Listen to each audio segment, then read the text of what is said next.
Hi guys, how to show list items horizontally in HTML and CSS. It's really simple. On the left side we have our basic code and on the right side we have our output. As you can see, we have a single div here with the ID parent div, and inside we have the unordered list with the ID mylist, and the list have a anchor tag, the text and the HTML code for this symbol.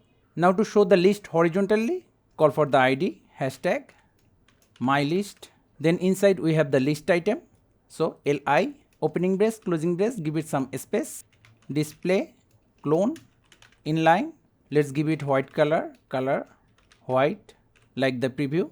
Also, if we want to change the text color of the anchor tag, we need to write hashtag mylist li, then the anchor tag opening brace closing brace, give it some space, same color white. Lastly, give it a black background so that we can see everything.